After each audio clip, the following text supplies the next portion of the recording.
Hi, everyone. Thank you so much for coming to my talk here. Welcome to RailsConf 2021. I'm here to talk to you today about how to engineer in DEI, tangible steps for teams. So hello, my name is Jeannie Evans. I use she, her pronouns. I am a software engineer at SnapDocs.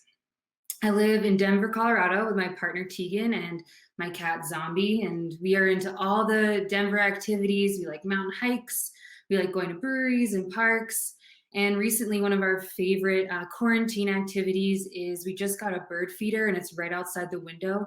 So we love watching our cat watch the birds. It's been a really exciting past couple of weeks. Sometimes the squirrel shows up. Anyways, thank you so much for showing up. This topic of DEI and how to engineer it in can be a heavy one, and it can also be very draining emotionally, mentally, and even physically. So thank you so much for showing up and engaging.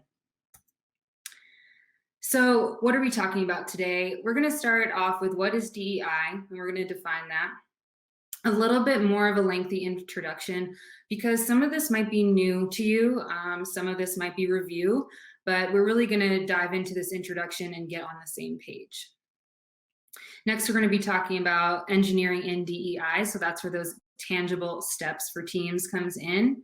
Quick wrap up, and then we will have a live Q&A. So that live Q&A is Thursday, April 15th, from 3:40 p.m. to 4:10 p.m. Eastern Time.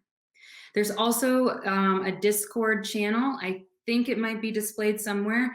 It should be visible to you now. Feel free to ask questions, come hang out. I'm going to be checking it throughout the conference, and I will also be posting a lot of resources. I am just taking a sliver out of what is DEI in engineering today. So I'm gonna be adding lots of resources, and feel free, let's just keep that conversation going as much as you'd like throughout the conference. So what is DEI? DEI stands for diversity, equity, and inclusion. Diversity is the presence of differences, so that might include race, nationality, sexual orientation, religion, age, ability or disability, etc. Equity is promoting justice, impartiality, and fairness within the procedures, processes, and distribution of resources by institutions or systems. So you might recognize this picture on the right. I think the first time I saw something like this, it was like this same kind of image, but they were looking over a fence at a baseball game. Now, inclusion is really kind of what we're talking about today, because what I really want to hit on and touch upon today is like, what can we do in our engineering bubble? Okay, and there's only so much that we can do as engineers about diversity next week when we go back to work. Okay, there's only so much we can do about equity in terms of like these procedures and processes, but there is so much we can do about inclusion. Okay, so inclusion is an outcome to ensure that those that are diverse are actually actually feel and or are welcomed. Okay, so we can kind of take this idea of inclusion and we can bake it right into our code. So who am I? A little bit of a background about me. So before tech, I had a career in education and nonprofit work for about 10 years. When I was getting my undergrad degree, I studied international affairs and peace studies. So what does that mean? It means I studied the anthropological side of post-conflict societies. How do people reconcile? How can Western influence help the reconciliation process? How can it often harm the reconciliation process? So DEI was a big part of just what I did and what I studied. But all this is to say, like, I love solving big, complex, seemingly impossible to solve problems. And this is ultimately what led me to software engineering. That and the fact that educators don't get paid nearly enough to survive, but that is a topic for another time. So when I got into tech, I started asking the question, how can we engineer in DEI? Like, what can engineers do? And I asked this at meetups and conferences and presentations, informally, in school, and I was just kind of bummed out by the answer. I was just not satisfied. because it would always kind of come back to make sure you advocate, talk to your manager, put pressure on leadership, talk to HR, talk to product, talk to design, make sure that this is part of the product. And I'm not satisfied with that answer because it's not answering the question and it's just putting the responsibility on other parties. But I want to know, like, what can we do? So that's why I'm giving this talk today. So this is me trying to answer that question, and I'm going to share a little bit about how I have been able to do that in my own work at SnapDocs. Additionally, why should you care about this? I care about this a lot. Why should you too? First of all, it's the right thing to do, but if that's not enough, you can think about it this way. Leadership, managers, and other folks are waking up to the fact that diverse teams produce better results. That's just a fact. It's Googleable. I will put some articles about that in the Discord channel, but that's just fact. And it is no longer a better business tactic to not include DEI. If you think about 2020, that was a huge year for social justice and change. People are looking to leadership and saying, we demand a change. We're going to be really scrutinizing, and we're going to make sure that we feel good about where we are spending our dollar. So, it's really built into the business case as well. So moving forward, we will start seeing more expectations that engineers know what their role is in supporting DEI. And also, we're the ones that build the damn thing. So we have so much power, okay? Like, nothing gets done without us putting in that work. So let's use that to our advantage. And lastly, I do have some assumptions about the audience today that I want to share with you because we are in a virtual space. I can't ask you to raise your hand if this is true for you or that's true for you. So what I'm assuming is that there's a lot of back-end engineers in the house, probably some full stack as well. I'm assuming that you have some experience with agile development, maybe the philosophy, and with some aspects of Scrum ceremonies at least. I'm also assuming that we have engineers here who are of all experience levels and of differing levels of exposure to DEI, both personally and professionally. So what is DEI as an engineer? So I think of DEI as an engineer like allyship. Now let's talk about this term allyship. It's whitewashed, it's lost its meaning a little bit, it's constantly changing. So what if we say active allyship? Okay, that's a little better. Or maybe we should just scrap it. Let's just scrap it all together. Maybe the term co-conspirator is better. That's actually kind of my personal favorite, or accomplice. But for our purposes today, we're going to stick to the term active allyship. Emphasis on the active. We cannot really call ourselves an ally. We can't really identify as one, but we can participate in active allyship. So there are phases to active allyship, and I've seen a few different allyship journey maps and philosophies, but I'm going to just stick to these two, kind of painting a little bit of a broad brush. But what I really want to hit upon today is this idea of awareness comes first and then action. So awareness can be your self-awareness and systemic awareness. So noting this image here, I think of awareness as a pretty introspective time. It's about digging deep. Self-awareness is about thinking, like, what is my unconscious bias? Where does it show up? What have we been taught as children or by our communities that we have internalized? What have we been taught about others that we've internalized? What might we need to unlearn? What might we need to learn about other people and about ourselves? Okay. Systemic awareness. Now, systemic awareness is about, what systems have you benefited from? Or on the flip, what systems have been actively working against you? Now, I'm going to pull a quote from Building Allies, and I'm going to read it to you now because I think it sums this up really, really well. Generally, as individuals, we do not directly cause these inequalities. Those of us with privilege, however, directly benefit from these systems of inequity, and we simultaneously maintain them, even while wanting to change them. So after we do a lot of work with awareness, we can then start moving to action. So personally, this action can look like handing out pamphlets or protesting, calling your local and state representatives. It could look like standing up for somebody who's actively being discriminated against, or you notice there's microaggressions. Now that you've done this awareness, maybe you're like, that's a microaggression, and you call it out in your own community. Now, professionally, this is a little bit more on theme with this talk today. That could be like joining ERGs, employee resource groups at your company. As an ally, you could ask your company, hey, do we have a D&I officer? Why not? How do we get there? Is our platform ADA compliant? Why not? How do we get there? Now, as I was thinking of a story to kind of demonstrate the importance of doing awareness first and action next, I realized that this story might be familiar to you. So what I have found, just in my own research, reflecting on my own work as a queer woman at work, was that something happens very commonly to underrepresented people in the workplace, where we go to our manager to complain about harassment or general disrespect. And in an effort to take action, the manager will bring in both parties to have some sort of mediation.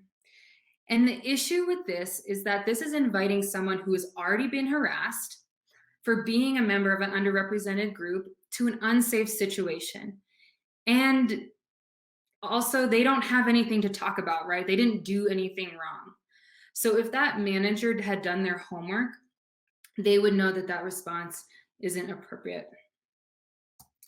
Okay, now let's talk a little bit about engineering in DEI. This is really where those tangible steps come in. Okay, so first we're going to talk about agile workflow. So again, I'm assuming that you have some experience with Agile and at least a little bit of aspects with Scrum ceremonies like daily Scrum, retrospectives, sprint planning, sprint reviews. So it's so important because so many of us use this philosophy and workflow that, it's important for us to talk about this because it lays the foundation for what we do and how we do it. And most importantly, Agile is begging for DEI to be a part of it. And here's why. So I'm going to show you why by highlighting some key themes of Agile. And this kind of is what stood out to me. So these first two are from the Agile Manifesto. Individuals and interactions over processes and tools. Customer collaboration over contract negotiation. These next two are from the 12 principles behind the Agile Manifesto. Business people and developers must work together daily throughout the project. Build projects around motivated individuals. Give them the environment and support they need and trust them to get the job done. Think you might be able to tell where I'm going with this. And then lastly, the concept of self-organizing teams. Now, these first three are just inherently talking about diversity, right? When we treat folks as individuals, when we truly treat them as individuals, that there's inherent diversity there. Customer collaboration. I think most companies want their customer base to be quite diverse. And business people and developers must work together. Again, business and developers, they both have overrepresented groups. They both have underrepresented groups and probably very different levels of experience and just even walking through life, right? So again, talking about diverse groups. This fourth point is DEI, okay? We cannot have motivated individuals, a supportive environment, or trust if we do not have active DEI. So lastly, self-organizing teams. So when we are not incorporating DEI into our Agile practices, we run the risk of structurelessness. So I'm pulling a little bit from the essay Tyranny of Structurelessness, and I will put that in the Discord channel as well. So what structurelessness really means is that the informal structure takes precedent. So this is giving power to those who already hold the greatest amount of power and the greatest amount of privilege in our society. So these are power dynamics kind of infiltrating our agile flow. So unfortunately, these power dynamics don't just go away because we want them to. They don't just go away because we've entered into a daily scrum or we've entered into a retro. So what are some of the ways to act on that DEI that Agile is asking for? Combat structurelessness in our professional communication and relationships, and make sure our societal power structure is not the dominant force in our space. So how do we do this? You guessed it, active allyship. So go back to that awareness. You might be new again, so that's why I'm kind of harping on this awareness piece. But if this is not new to you, still, this is a constant, growing, evolving thing. Next is facilitation.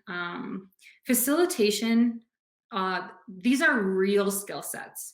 So if you are in a position to facilitate a meeting, even if it's casual, like a get to know you, new team member event, happy hours, study this like you would study a new language or a framework. Study facilitation skill sets like you would study a new language or framework. Additionally, provide a couple of ways to contribute: writing, meetings, surveys. And I know a lot of us have Zoom fatigue. I know I do, but Zoom is actually a really great way that a lot of these different ways to contribute are all packaged together, because you can mute yourself, you can add a little emojis in the corner, you can raise your hand, you can, there's the chat functionality. So let's say you're facilitating a meeting and it's just like a little stale, make sure you're reminding folks like, hey, you don't have to always just like unmute yourself. You can throw an emoji in the corner or something, just to continue that participation from everyone. Now, the next idea to do this is mob programming. So mob programming is when you code together on teams to solve one problem. So each team member has a role and you rotate through those roles. So this kind of evens the playing field for juniors, new folks, and folks that have been traditionally silenced in the workplace and in society. So again, with those societal power dynamics, okay?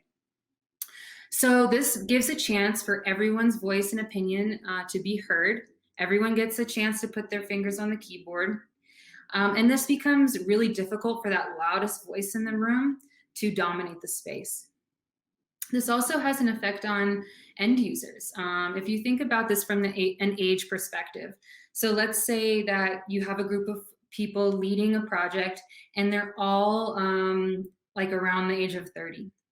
We have lost the perspective of a huge percentage of our potential users. So like anyone over 35, that's massive. And I'll give you an example of when I've seen this play out in my own life. So recently we had a BuzzFeed quiz kind of floating around our family. We were sharing it, and the quiz was called, "How Privileged Are You?" And the idea behind these quizzes, at least what I feel like, is it's just meant to stimulate conversation. The results are so-so, but it's meant to kind of get the wheels turning. So one of the questions was, are your parents still together? And my partner's mom was like, no, my parents aren't together. They're not doing anything. They've been dead for 15 years. And, she meant it kind of humorously, but the impact was quite big because she lost trust in the results. She lost trust in other people's results. She lost trust in the platform. She did not want to engage in the conversation. So now apply that logic and reasoning to your users interacting with your platform and how easy it is for somebody to disengage and say, this isn't really for me. I can tell this is for this kind of person, but it's not really for me. And I can tell you as a lesbian woman that I have felt that way on pretty much most women's apps, that I'm like, this really isn't talking to me. Additionally, Mob programming is known for there to be less mistakes in the code. Less mistakes means less bugs, more testing, fewer meetings, which I know probably a lot of you are down for, and easier onboarding. Now, to me, this sounds really, really scary. But like I like to have my own tickets and then pair when I'm stuck, or collaborate kind of on a as needed basis. But think about where you might do this already. Maybe some like higher intensity situations. If you have larger bugs in the code that need fixing right away, so you might do that already. And think about how the structure of mob programming might help you out. Okay, so what about accessibility? We can't talk about DEI and engineering without talking about accessibility. So accessibility is really hard to get right. And mostly I think it's because there's so many parties involved, right? There's design, product, third-party audits, there's QA, there's financial concerns, and it takes a lot of time. Now, I think a lot of when I have like gone to talks about accessibility, it's kind of like, engineers, you need to do more. And actually, I think engineers are doing a really good job. I think engineers are some of the more knowledgeable people when it comes to what does accessibility really need to look like. But where it breaks down is that collaboration with those other parties. So I'm going to talk a little bit about how to kind of use some tools and how we can do a little bit more in terms of, yeah, like I said, the tools, and then also collaborating with these other teams. So this slide says tools, but I'm really talking about tools and like a potential workflow. So again, I'm assuming I'm talking to back-end engineers. If you're doing, if you're more full stack and then you're in the front end every once in a while, then this might be a little bit of review for you. But I'm also going to tie this back to how you can actually do this as back-end engineers too. So the first is HTML. Review semantic HTML. This is especially true if you're back-end engineer who's like kind of touching the front end like just sometimes. One of the engineers on my team called the front end his kryptonite, but it's okay, just review semantic HTML. There's so much accessibility built into HTML, so there's no need to try and recreate the wheel. Okay. There's also some great tools that can help you. You can do like a quick audit of your own code in the UI. So Wave is a Chrome extension. I like Wave. That's what I use. Lighthouse is just in your dev tools. Safari has Web Inspector, and under the audit tab, you can click accessibility, and it will do a quick kind of audit of your UI there. And lastly, my kind of favorite point here is so easy, and I think it can have a really big impact on accessibility, and that is incorporating accessibility into your PRs. So incorporate it into your description. Even if the accessibility isn't great, just make note of what is going on with the accessibility. Just make a couple sentences. And whoever's reviewing your code might say, hey, actually, I know a way to make this accessible. And you're pretty much just making that opportunity. You're just giving the opportunity for your reviewer to give you feedback there. Additionally, in that same token, when you are reviewing somebody's PR, push back a little bit.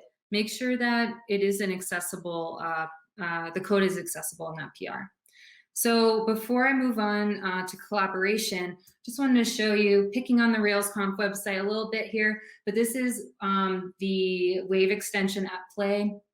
I really like it. I'm a visual person, so I like this visual feedback. It's also really great because if you're working with folks, like your design team, for example, you can take a screen grab and you can say, hey, this contrast is not accessible. Does not have enough contrast. Or I think it says it's low contrast, and so it's a little bit easier for other teams, non-engineers, to use as well. This is what Lighthouse looks like. I work mostly in the back end as well, so I am not as familiar with Lighthouse, but here's just a little view of what it looks like when you use it. So the last thing I'm going to talk about for accessibility is collaboration. Who are you collaborating with? How can you weave accessibility into those conversations? So you might be working with front end teams. And you can work with them and say, hey, how are you planning on rendering on the front end what you're getting from the back end? Because this might impact the names of your columns and tables, right? So you might change those names, or you might update those names, or even just from the beginning, create those tables with those names, just knowing that it's going to be more accessible. Work with your product team, budget in some time for accessibility tickets. Maybe you can dedicate a couple of tickets per sprint to just kind of improve the accessibility piece by piece. QA, when I brought up accessibility to the QA engineer on my team, he got really excited. And I think, they are a great resource because it is their job to pick your code apart as best they can. They are trying to break stuff. So you might have somebody in your company who knows a lot about accessibility and accessibility testing. Lastly, design. Mostly talking about color contrast. I think that is a really easy overlook for some reason. I feel like I've seen so many UIs where there's a white background with light gray text. That is so inaccessible, but people still keep doing it. So let's say that's the design you get, and let's say you build it out, and then you take a screen grab with Wave. It will just be all red with errors. So make sure that you're collaborating with these teams if you can. So hopefully you are collaborating with all of these teams, at least a little bit, and projects aren't just being tossed over the wall from one team to the next.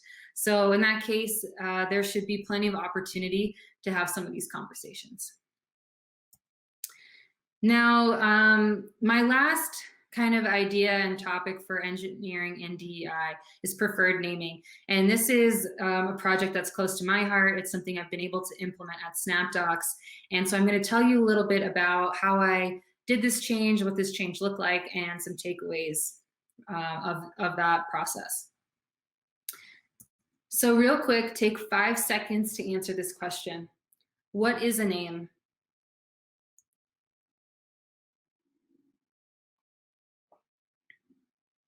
So Webster's dictionary says, a name is a word or phrase that constitutes the distinctive designation of a person or thing. Now, I think that's a pretty good definition. However, I doubt that's what anyone just like immediately thinks of when they think of a name. You think of what is somebody called, right? So let's break it down a little bit more on like, what is a name? What can a name be? It could be a legal name. Can be a preferred name. Maybe this is the same thing. Can be a chosen name. Maybe all three of those are the same thing if you get a name change. And nicknames. So for me, my legal name is Jean Marie Evans. I don't really want people to call me that. I want people to just call me Jeannie. It's been my name since I was a little girl. I want people to call me that. I introduce myself as that. It is my preferred name. Chosen name, I don't really have one. I never had to choose my own name. Again, Jeannie was just a name that I had. I don't know, maybe it was a nickname that stuck. But in any case, I don't really have one of those. Nicknames, I've got plenty.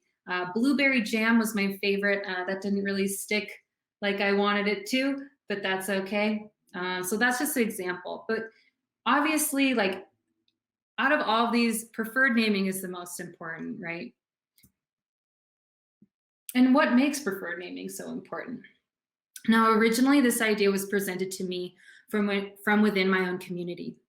It was presented to me by a transgender man, and he had he was telling us a story about his own project at work with preferred naming. And he was talking about how when a legal name is displayed for a transgender person or a non-binary person who has not legally changed their name either yet, or they live in a place where it's really hard to change your name, that is dead naming somebody, right? So that is harmful, that is triggering, and it's re-traumatizing. And we obviously don't want to do that to our users. So we want to make sure that we're including everyone, okay, on our platform. And he also had a story that really impacted me about a young man in India who applied to a job at this company because of their trans support and representation. He was not yet out to his parents. but he was able to go to work and be out. It was a supportive work environment. And then because of the support that he was getting at work, it actually facilitated this journey to have him come out to his parents. That's really, really powerful stuff. And so I brought this story back to my company. And so I presented the idea. My team was super supportive, but then the idea kind of went stagnant for a while. And so I just did it. I stayed late one night and I just did it and put up a PR, and I showed it to a couple folks, and my engineering manager was like, okay, love the enthusiasm, but slow down. We need to make sure all the right folks are involved. So finally we got some tickets on the board, and it should be going out into production very soon. And actually, I'm recording this in March, so by the time you watch this, it'll already be in production, which is super, super exciting and something I'm personally very proud of. So some findings and takeaways. Be realistic. I went into this thinking I'm going to be an advocate for the trans and non-binary members of my community. It's really important that we're not triggering or dead naming anybody.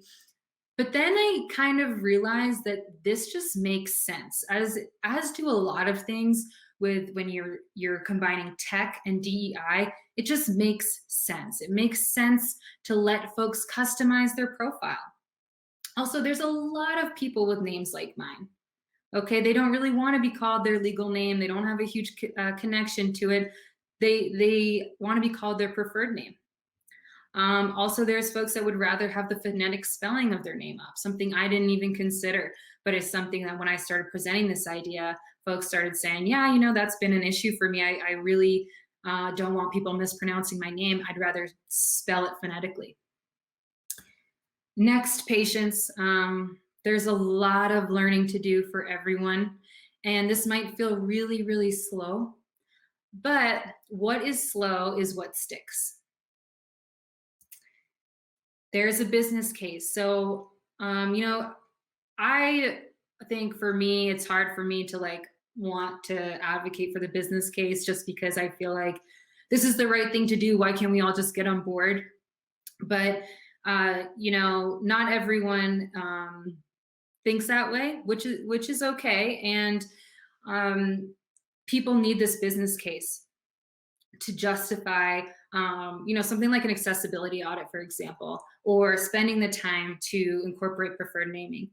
So, but what we know though is that DEI generally is a business case in itself. People are watching, people are choosing where they spend their money wisely.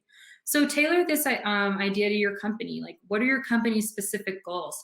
And what might an idea like preferred naming make sense? And lastly, this is my favorite takeaway is it is so much easier to do this work up front. Think about it. If you have a first name field that's legal names, and you want to change that by adding pronouns. So for me, I said my pronouns are she, her, just for those of you who don't know what pronouns are.